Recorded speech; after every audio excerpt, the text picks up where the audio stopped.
O que vou compartilhar com vocês tem o potencial de transformar totalmente a maneira como vocês percebem o mundo espiritual ao seu redor.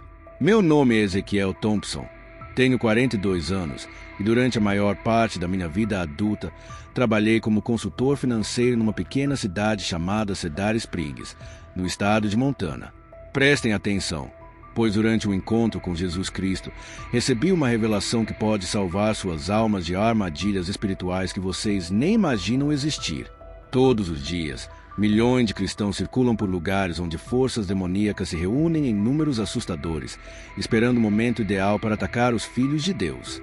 Se você está assistindo a este vídeo, não foi por acaso. O Espírito Santo guiou você até aqui porque é essencial que você ouça o que Jesus me revelou. A sua vida espiritual pode depender de entender essas verdades. A segurança da sua família pode estar ameaçada se você não reconhecer essas zonas de perigo espiritual. O que vou contar vai desafiar tudo aquilo que o mundo rótula como entretenimento inocente e diversão saudável. Estamos vivendo os momentos finais e o povo de Deus precisa acordar urgentemente. Agora deixe-me contar sobre a noite que mudou minha vida para sempre. Era 23 de setembro. Fui chamado para uma emergência que nunca imaginei enfrentar. Uma família desesperada me procurou porque seu filho mais velho, Marcos, de 18 anos, estava sofrendo com algo que não conseguiam explicar. Talvez você esteja se perguntando por que uma família buscaria um consultor financeiro para esse tipo de problema. A verdade é que, além do meu trabalho durante o dia, eu era conhecido na comunidade por ajudar pessoas com dificuldades que médicos e psicólogos não conseguiam solucionar. Utilizava métodos aprendidos com meu avô, práticas antigas mantidas em segredo pela nossa família. Durante anos lidei com casos semelhantes, aplicando técnicas que considerava abençoadas por Deus. Queimava ervas especiais, recitava orações ancestrais e invocava forças espirituais que acreditava serem enviadas pelo Criador para auxiliar quem precisasse. Eu confiava plenamente nesses métodos, pois eles tinham dado certo várias vezes. Porém, naquela noite de setembro, tudo mudou. Ao iniciar o ritual para ajudar o jovem Marcos, as forças espirituais em que confiava se voltaram contra mim com uma fúria que eu jamais tinha enfrentado. O ar da casa tornou-se pesado. Uma escuridão opressiva parecia pesar sobre mim como se fosse algo físico. Minha respiração falhou e senti uma pressão esmagadora no peito. As entidades que eu julgava aliadas revelaram-se inimigas, atacando-me violentamente. Meu corpo não aguentou. Desabei no chão, com o coração disparado até parar. Nos últimos momentos conscientes, senti a vida escapando de mim como areia que escorre entre os dedos. A família me levou correndo ao hospital, mas ao chegarmos, eu já estava clinicamente morto. Durante 21 minutos permaneci completamente ausente deste mundo. O que aconteceu nesse intervalo mudou tudo o que eu acreditava sobre vida, morte e o reino espiritual. Me vi em um lugar indescritível. Nem o céu ancestral que imaginava, nem o vazio absoluto que os céticos falam.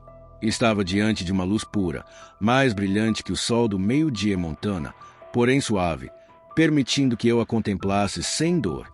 Dessa luz surgiu uma figura que reconheci imediatamente, apesar de ter passado a vida inteira negligenciando sua presença. Jesus Cristo. Ele não estava como aquela imagem fraca que vemos em pinturas, mas como um homem de grande poder e autoridade, cuja presença me fez ajoelhar, tomado por reverência e medo. Seus olhos expressavam amor e julgamento ao mesmo tempo. Quando falou, sua voz carregava a eternidade. Ezequiel, disse ele chamando-me pelo nome, mesmo eu nunca tendo invocado dele verdadeiramente. Você serviu as trevas pensando ser luz. Guiou meu povo por caminhos errados enquanto acreditava estar ajudando. Mas não estou aqui para te condenar. Vim para que você seja uma testemunha da verdade. A vergonha me invadiu completamente. Cada ritual, cada encantamento, cada alma desviada por mim caiu como uma pesada carga. Chorei profundamente, não apenas por mim, mas por todas as pessoas que ajudei a enganar. Mas Jesus, em sua misericórdia infinita, levantou meu rosto com ternura. Suas lágrimas são aceitas. Agora veja o que vou te mostrar.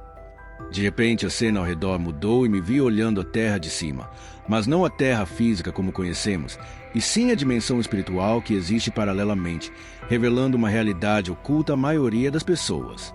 Pude ver forças invisíveis em ação por trás de cada situação visível. Anjos e demônios se moviam pela paisagem, travando uma batalha constante pelas almas humanas. O que mais me surpreendeu foi perceber a organização das forças demoníacas. Elas não estavam espalhadas aleatoriamente, causando caos aqui e ali.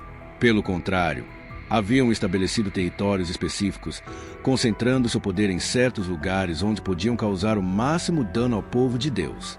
E esses locais não eram sempre aqueles que imaginamos, não apenas templos pagãos antigos ou pontos óbvios de ocultismo. Muitos eram ambientes modernos e aparentemente comuns, que aos olhos desatentos pareciam inofensivos. Jesus me mostrou 5 tipos de lugares onde a atividade demoníaca era tão intensa que a atmosfera espiritual literalmente pulsava com energia maligna.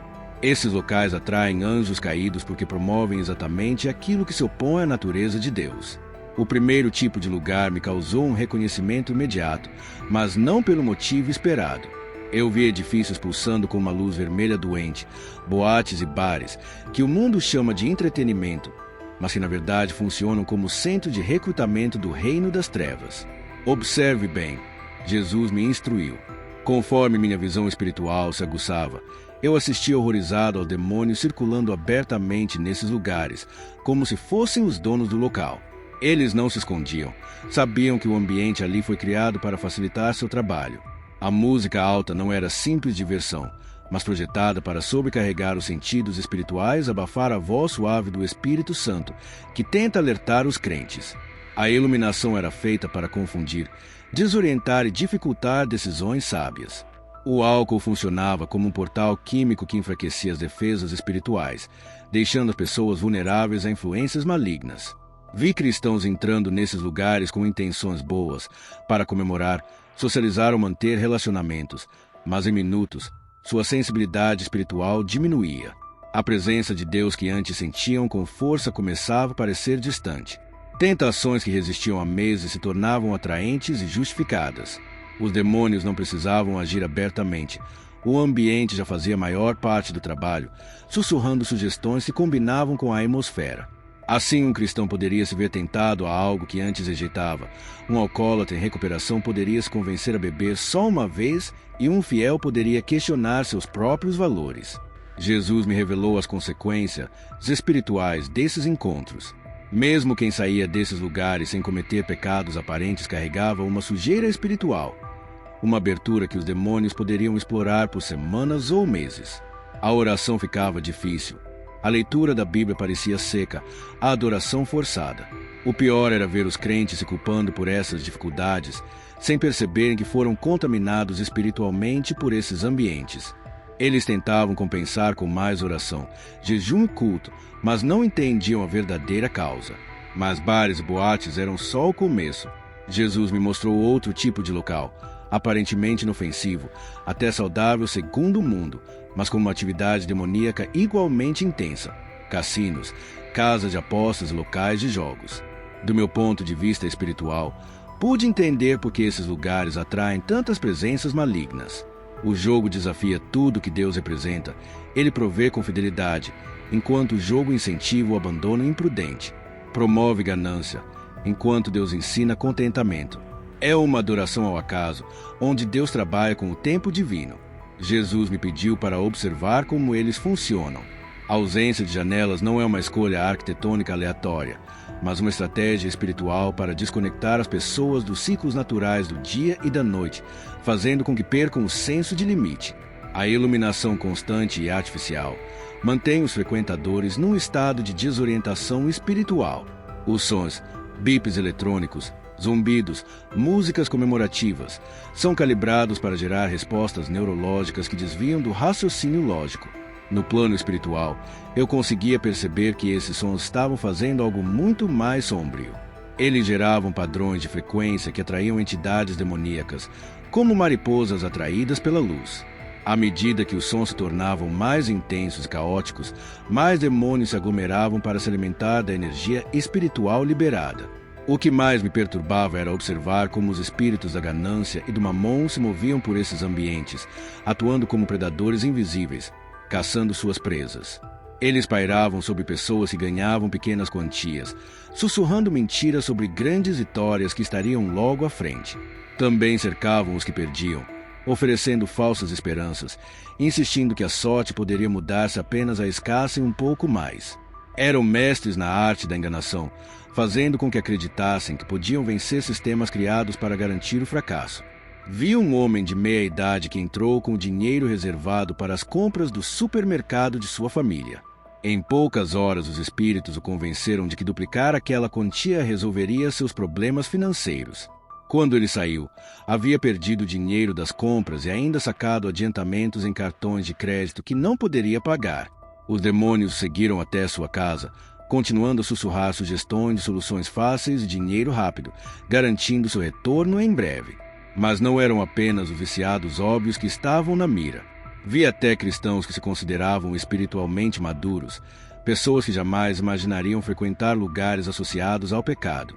Contudo, eles visitavam esses ambientes pensando ter controle total, dizendo a si mesmos que gastavam apenas para entretenimento, que entendiam as probabilidades que parariam após perder certa quantia. Os demônios zombavam dessas barreiras autoimpostas. Eles estudaram a mente humana por milênios e sabiam exatamente como desgastar a força de vontade mais firme. Uma pequena vitória surgia no momento certo para fazer alguém ficar mais um pouco. Um quase acerto criava a ilusão de que a vitória estava próxima. Bebidas grátis nublavam o julgamento na hora certa. Tudo funcionava como uma sinfonia de destruição espiritual. Jesus me mostrou o impacto mais amplo disso tudo, nas famílias e comunidades. Os espíritos que se apegavam aos jogadores não limitavam sua influência ao cassino. Eles o seguiam até em casa, criando atmosferas de ansiedade, depressão e desilusão. As crianças cresciam em lares onde mentira era comum, já que os pais escondiam suas perdas. Casamentos se desmoronavam sob o peso de segredos financeiros, desconfiança quebrada. Comunidades inteiras sofriam, com economias locais drenadas por negócios que consumiam tudo de valor sem produzir nada. O terceiro local que Jesus revelou me chocou ainda mais, justamente por parecer inocente e até benéfico. Certos restaurantes e estabelecimentos de comida. Não eram apenas locais comuns, mas lugares planejados para celebrar e incentivar a gula, o excesso e a adoração do apetite, em oposição à moderação e ao autocontrole bíblico. Jesus me ensinou a olhar além da comida física e ver a fome espiritual, sendo alimentada ali. À medida que minha visão espiritual se ajustava, percebi que esses locais funcionavam como templos dedicados ao espírito da gula. O conceito de tudo que puder comer não era apenas uma estratégia comercial, mas uma filosofia espiritual contrária aos princípios bíblicos. Cada aspecto desses ambientes era criado para que as pessoas abandonassem a contenção e satisfizessem desejos carnais sem limites. Os demônios nesses lugares eram diferentes dos vistos nos cassinos, mais sutis e pacientes. Eles não precisavam de tentações óbvias, mas trabalhavam para remodelar gradualmente a relação das pessoas com a provisão de Deus com seus próprios corpos, sussurrando justificativas para o excesso e corroendo a disciplina do autocontrole, essencial para o amadurecimento espiritual. Vi cristãos entrarem com intenções inocentes, talvez para comemorar datas especiais ou simplesmente para uma refeição em família. Mas em pouco tempo, a atmosfera os afetava espiritualmente. A abundância de comida gerava um senso de direito, não gratidão, e o estímulo para consumir além do necessário despertava apetites que iam muito além da comida. Os espíritos da gula convenciam as pessoas de que estavam perdendo algo se não aproveitassem todas as opções, criando uma urgência artificial em torno do prazer momentâneo, transformando a recepção agradecida da provisão divina em competição consumista e desperdício. Mas o dano ia além da refeição. Jesus me mostrou como esse espírito da gula, uma vez nutrido, se espalhava para outras áreas da vida como um câncer espiritual. Aqueles que não conseguiam negar a si mesmos diante da comida também viam o mesmo padrão em suas finanças, entretenimento, relacionamentos e hábitos de trabalho. Os demônios sabiam que a gula não era realmente sobre comida, mas sim sobre treinar as pessoas para priorizarem a satisfação imediata em detrimento da saúde espiritual a longo prazo, abrindo caminhos para outras influências espirituais.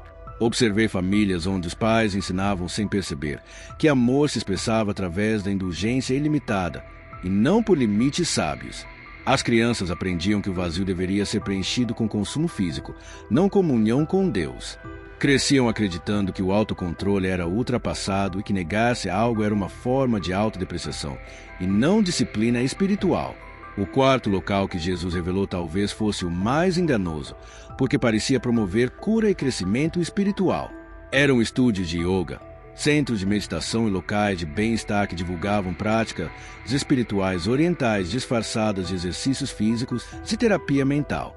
Meu povo entra nesses lugares buscando paz e saúde, Jesus disse com tristeza profunda, mas acabam participando inconscientemente de cultos a falsos deuses e entidades demoníacas. Como alguém que trabalhou com métodos espirituais, reconheci imediatamente a dinâmica espiritual presente ali. Os demônios não tentavam esconder sua natureza verdadeira como faziam com cristãos desavisados. Eu podia vê-los claramente. Espíritos antigos adorados por milênios em religiões hindus e budistas que apenas adaptaram sua aparência para o público ocidental, usando a linguagem de fitness e bem-estar. As posturas de yoga não eram simples exercícios, mas formas de adoração a deidades específicas. Ao praticá-las, as pessoas inconscientemente colocavam seus corpos em reverência a entidades que se opõem ao senhorio de Jesus Cristo. Os nomes das posturas eram invocações a esses deuses estrangeiros, pronunciadas por muitos cristãos sem entender seu significado real. As práticas de meditação, embora parecessem técnicas de alívio do estresse, na verdade esvaziavam a mente e abriam a consciência para influências espirituais externas. Exercícios respiratórios, mantras e visualizações alteravam estados cerebrais, tornando os praticantes receptivos a espíritos que a Bíblia chama de demônios disfarçados de anjos de luz. Vi cristãos sinceros se envolverem nessas práticas, atraídos por promessas de saúde e paz emocional. Muitos enfrentavam estresse, ansiedade ou dor e buscavam soluções naturais. Os instrutores falavam suavemente sobre conexão com a divindade interior, equilíbrio com a energia universal e iluminação por sabedoria antiga. Mas no plano espiritual, eu via claramente o que acontecia. Enquanto as mentes se esvaziavam, demônios entravam para ocupar aquele espaço. Ao entoar mantras sem compreensão, as pessoas convidavam entidades para suas consciências. Ao assumir posturas de yoga, submetiam-se a principados e potestades em busca de acesso legal às suas vidas. O mais doloroso era observar como isso afetava seu relacionamento com Jesus Cristo. Esses espíritos trabalhavam para diminuir gradualmente o desejo pela verdade bíblica e pela comunhão genuína. A oração se tornava difícil e insatisfatória. A leitura da Bíblia parecia seca, e os cultos da igreja, entediantes em comparação às experiências místicas da yoga e meditação. Os demônios agiam com paciência, sem revelar sua verdadeira face, mas introduzindo dúvidas sobre a exclusividade bíblica, sugerindo que todas as religiões são válidas e que Jesus é apenas um mestre entre muitos. Incentivavam o orgulho espiritual, convencendo as pessoas que eram mais evoluídas do que cristãos comuns. Jesus me mostrou como esses locais funcionavam como centros de recrutamento para enganos mais profundos. Muitos, se começavam com aulas simples de yoga, progrediam para práticas ocultistas mais explícitas, como cura energética, equilíbrio de chakras, canalização espiritual e até adesão a religiões orientais ou à espiritualidade da nova era. Cada etapa parecia natural e benéfica, mas afastava cada vez mais o caminho estreito que leva à vida eterna. O quinto e último local que Jesus revelou foi o mais chocante, porque atacava diretamente os cristãos, apresentando-se como lugares de bênção e encontro divino. Algumas igrejas e reuniões onde sinais e milagres falsos eram realizados por poder demoníaco, não pelo Espírito Santo. Isso me parte o coração mais do que tudo, disse Jesus, com voz pesada de tristeza. Porque essas igrejas usam meu nome e autoridade, mas servem ao inimigo. Meu povo busca experiências espirituais verdadeiras, mas recebe falsificações que levam à decepção profunda. Ao olhar para esses templos, senti meu espírito se encher de horror. A escuridão que emanava desses locais superava tudo o que eu havia presenciado em boates ou cassinos. Não eram igrejas abandonadas nem instituições religiosas visivelmente corruptas. Eram comunidades prósperas, com milhares de membros, ministérios de grande alcance na televisão e líderes reconhecidos dentro do meio cristão. No entanto, no plano espiritual, pude enxergar uma realidade invisível aos olhos humanos. Demônios circulavam livremente nesses templos, não como invasores indesejados, mas como participantes ativos dos cultos. Eles operavam lado a lado com líderes que há muito haviam trocado a verdadeira autoridade espiritual por sucesso mundano e aprovação popular. Jesus me orientou a observar atentamente, mostrando como o inimigo atua quando não consegue destruir a igreja externamente. Ele se infiltra por dentro, corroendo as bases da fé enquanto mantém uma aparência de retidão. Vi cerimônias nas quais ocorria um espetáculo de manifestações sobrenaturais, atraindo pessoas de todos os cantos do mundo, ansiosas por vivenciar o poder de Deus. Muitos caíam, crendo que estavam sendo tocados pelo Espírito Santo. Outros tremiam de forma descontrolada, alegando estar mortos no espírito. Curas milagrosas eram anunciadas em meio a relatos de cadeiras de rodas vazias e cegos que voltavam a enxergar. Porém, minha visão espiritual revelava uma verdade alarmante por trás dessas exibições. O poder que movia esses fenômenos não vinha do céu, mas sim do inferno. Espíritos antigos ligados à adivinhação e à falsa profecia manipulavam líderes fiéis como marionetes invisíveis, encenando uma peça espiritual que imitava a ação de Deus, mas que levava as almas a um aprisionamento ainda maior. Esses demônios extremamente sofisticados haviam estudado por milênios os padrões bíblicos das manifestações genuínas. Se aprenderam a criar imitações tão convincentes que até cristãos experientes eram enganados. Sabiam que as mentiras mais eficazes trazem elementos de verdade, tornando suas fraudes quase imperceptíveis sem um discernimento profundo. Vi cristãos sinceros viajando longas distâncias em busca de um encontro verdadeiro com o Deus vivo. Chegavam com o coração aberto e a necessidade urgente de cura, libertação ou mudança de circunstâncias. Tragicamente, muitos experimentavam um alívio temporário, o que os levava a crer que haviam encontrado poder divino. Contudo, Jesus revelou o funcionamento espiritual desses milagres falsos. Os demônios não curavam nem libertavam verdadeiramente, apenas suprimiam sintomas por um tempo ou realocavam o cativeiro espiritual, criando a ilusão de progresso. Alguém poderia sair acreditando estar curado de uma doença grave, apenas para vê-la retornar ainda mais forte. Outro poderia pensar ter superado um vício, só para ser aprisionado por compulsões mais intensas em poucas semanas. O aspecto mais pernicioso dessas experiências falsas era como afetavam a sensibilidade dos crentes à ação genuína do Espírito Santo. Após vivenciarem essas manifestações espetaculares, muitos perdiam a fome pelas formas mais discretas e sutis pelas quais Deus realmente se revela. Tornavam-se dependentes de grandes emoções e sinais visíveis, descartando a comunhão autêntica como tediosa ou insuficiente. Jesus chamou isso de tecido cicatricial espiritual. Assim como uma cicatriz física reduz a sensibilidade da pele, esse tecido espiritual fazia com que as pessoas se tornassem insensíveis à voz verdadeira do Espírito. Por isso precisavam de experiências cada vez mais grandiosas para sentirem Deus em suas vidas, mergulhando ainda mais fundo no engano. Os líderes desses movimentos agiam entre um misto de auto-engano e manipulação consciente. Alguns começaram com boas intenções, mas comprometeram sua integridade em troca de fama, influência e dinheiro. Outros sabiam exatamente o que faziam, servindo deliberadamente as forças demoníacas, enquanto mantinham aparências cristãs. Os demônios por trás dessas lideranças criavam uma mistura perigosa. Combinavam verdade bíblica com mentiras sutis, profecias verdadeiras com falsas, dons genuínos com manifestações fabricadas. Essa combinação confundia os participantes, dificultando o discernimento entre o que vinha de Deus e o que era obra do inimigo. Falsos profetas entregavam mensagens que afirmavam vir diretamente de Deus, mas na verdade provinham de espíritos enganadores que haviam coletado informações pessoais das pessoas, criando a impressão de revelação sobrenatural. Entretanto, essas orientações afastavam os fiéis da vontade real de Deus. A exploração financeira nesses locais era intensa. Demônios da ganância atuavam junto a espíritos de falsa profecia, convencendo os fiéis de que suas doações eram sementes que garantiriam bênçãos milagrosas. Vi idosos esvaziando suas poupanças, mães solteiras entregando o dinheiro necessário para a sobrevivência da família, enquanto líderes desfrutavam de estilos de vida luxuosos. Famílias se endividavam para participar de eventos e adquirir produtos que prometiam avanço espiritual, mas apenas aprofundavam seu aprisionamento financeiro.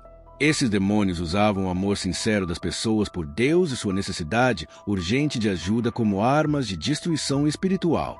Quanto mais sinceros e famintos por Deus eram os crentes, mais vulneráveis se tornavam a essas decepções. Jesus me mostrou como essas experiências falsas interferiam na comunhão autêntica com Cristo. Depois de vivenciarem essas manifestações intensas, muitos achavam suas igrejas locais monótonas e espiritualmente estagnadas, julgando seus pastores sem fé ou autoridade. Isso gerava divisão e insatisfação nas comunidades cristãs genuínas, pois as pessoas expostas às falsificações passavam a desvalorizar o ensino bíblico paciente e o crescimento espiritual gradual, que são a base do desenvolvimento saudável na fé. Mas o mais triste era perceber como essas falsas experiências impactavam a vida de oração e o relacionamento pessoal com Jesus. Acostumados a buscar manifestações externas e respostas imediatas, muitos perderam a capacidade de se conectar com Deus em momentos silenciosos e íntimos, essenciais para a maturidade espiritual. Tornaram-se dependentes de emoções e sinais, em vez de cultivarem disciplinas internas que promovem verdadeira intimidade com o Pai. Os demônios sabiam que, ao corromper as expectativas sobre como Deus age, poderiam afastar as pessoas do relacionamento real com Ele, mesmo mantendo uma fachada de fé intensa e experiências sobrenaturais. Assim, as pessoas continuavam frequentando igrejas, lendo a Bíblia e participando de ministérios, mas sua conexão verdadeira com Deus ficava obscurecida por camadas de engano espiritual e falsas expectativas. Jesus olhou para mim com olhos cheios de justa ira e amor infinito, revelando todo o alcance dessas falsificações espirituais. Ele disse: Ezequiel, por isso te trouxe de volta. Meu povo está sendo destruído por falta de conhecimento. Eles entram nesses lugares buscando a mim, mas encontram falsificações que os tornam insensíveis à vida espiritual verdadeira. Acham que experimentaram meu poder e param de buscar minha presença. Pensam ter ouvido minha voz e deixam de ouvir meu sussurro. Observei como essa contaminação espiritual se espalhava como uma praga invisível por toda a comunidade cristã, levando confusão e falsas expectativas até mesmo para aqueles que nunca haviam participado dessas reuniões. Os demônios por trás dessas operações haviam desenvolvido uma rede complexa, interligada que conectava centros espirituais falsos ao redor do mundo. Eles compartilhavam informações, coordenavam suas ações e davam suporte mútuo para fortalecer suas atividades enganosas. O que parecia ser ministérios autônomos e movimentos espirituais espontâneos, na verdade funcionava como campanhas meticulosamente planejadas para minar a fé cristã verdadeira em larga escala. Quando Jesus me revelou essa dura realidade, fui tomado pela magnitude e pela inteligência da estratégia do inimigo contra o povo de Deus. Os 5 locais que me foram mostrados representavam diferentes frentes de um ataque coordenado que visava todas as dimensões do ser humano: o corpo, através da busca por prazeres físicos; a alma, pela manipulação emocional; e o espírito, através da distorção religiosa. O mais preocupante era saber que milhões de cristãos entravam nessas armadilhas diariamente, sem perceber o perigo. A cultura secular os havia acostumado a ver esses lugares como simples entretenimento, práticas de bem-estar ou até experiências espirituais legítimas. A maior conquista do inimigo era fazer com que os crentes acreditassem que essas fortalezas eram, na verdade, ambientes neutros ou até benéficos.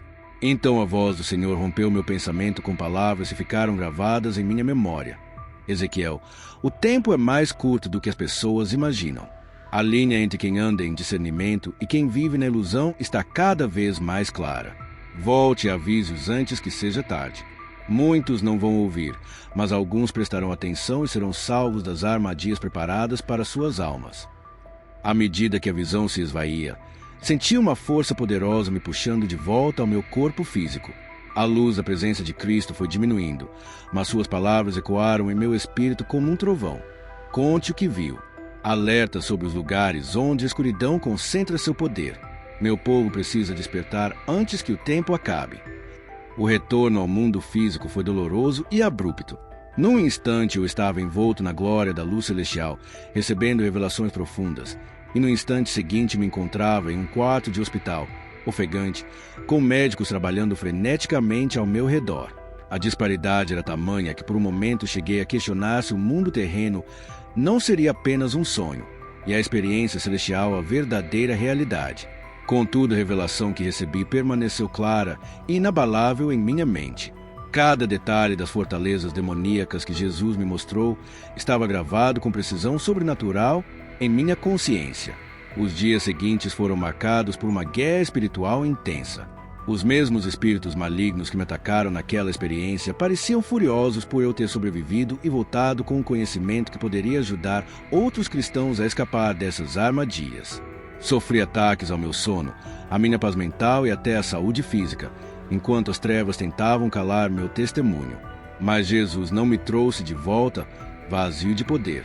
Além da revelação, Ele me concedeu uma autoridade espiritual que nunca antes possuíra, nem mesmo nos anos em que recorria a práticas antigas. Essa autoridade não vinha de forças espirituais duvidosas, mas do próprio Rei dos Reis, que me enviou com uma missão clara. Comecei compartilhando meu relato com minha família, depois com amigos e aos poucos em igrejas por todo Montana. A reação foi diversa, conforme Jesus já havia alertado. Muitos receberam a mensagem com corações abertos, reconhecendo os perigos ocultos a que haviam sido expostos sem saber. Eles tomaram decisões difíceis para se afastar das fortalezas demoníacas reveladas. Outros, no entanto, reagiram com ceticismo ou até hostilidade, acusando-me de ser rígido demais, tentando roubar a liberdade e a alegria deles. Alguns alegavam que a graça divina seria suficiente para protegê-los em qualquer situação, sem perceber que a graça também inclui sabedoria para evitar batalhas espirituais desnecessárias. Houve até quem dissesse que minha experiência fora fruto de uma alucinação por falta de oxigênio, e não um encontro real com Cristo. Mas os resultados foram evidentes. Os que prestaram atenção começaram a testemunhar mudanças profundas em sua vida espiritual. Orações que antes pareciam vazias ganharam poder renovado. A leitura da Bíblia voltou a ser viva, e a presença de Deus se fez sentir com intensidade restauradora. Relatos de casamentos salvos surgiram, pois muitos cônjuges abandonaram ambientes que criavam atmosferas espirituais nocivas. Mais impressionante ainda foram os testemunhos de libertação de opressões espirituais, depressão e tentações persistentes. Ao analisar suas vidas à luz da revelação sobre as fortalezas demoníacas, muitos perceberam uma ligação direta entre seus sofrimentos e os lugares que frequentavam. Ao se afastarem dessas influências, encontraram a liberdade que buscavam. Hoje, com 63 anos, vejo como os 5 locais que Jesus me mostrou há 21 anos se multiplicaram globalmente, tornando-se ainda mais sofisticados e agressivos. Mas o Senhor permanece o mesmo ontem, hoje e eternamente. Seu sangue purifica de toda contaminação, seu nome faz os demônios fugirem, e sua verdade liberta os cativos. Se você sente que foi exposto a essas armadilhas, não perca a esperança. Jesus está pronto para perdoar, limpar e restaurar. Arrependa-se sinceramente, renuncie a qualquer vínculo profano e peça a Ele que quebre todas as correntes formadas pela exposição a esses ambientes. O tempo é curto, mas ainda dá para escolher. Jesus está chamando seu povo a sair das trevas e ser separado, preparando uma igreja pura, sem manchas, que caminhe em santidade e poder. Essa caminhada exige sabedoria, coragem e compromisso, e pode custar prazeres momentâneos ou aceitação social. Decida hoje a quem servirá. Escolha os ambientes que irão moldar seu destino espiritual. Caminhe na luz, não tropece na escuridão. Seu futuro eterno depende das escolhas feitas agora. O testemunho que compartilho custou muito, minha própria vida e minha saúde espiritual. Não permita que esse sacrifício seja em vão. Ouça o alerta, compartilhe com outros e ajude a despertar a igreja antes que a trombeta final soe e a porta da misericórdia se feche. Jesus voltará em breve para um povo preparado. Você estará entre os sábios que mantiveram suas lâmpadas acesas ou entre os que deixaram o óleo da sensibilidade espiritual acabar, buscando falsas experiências? A decisão é sua, mas o tempo para agir é agora. Que Deus lhes conceda sabedoria, coragem e graça para viver dignamente do chamado que receberam. Que o amor perfeito expulse todo medo e que vocês caminhem na luz da verdade e na liberdade da santidade.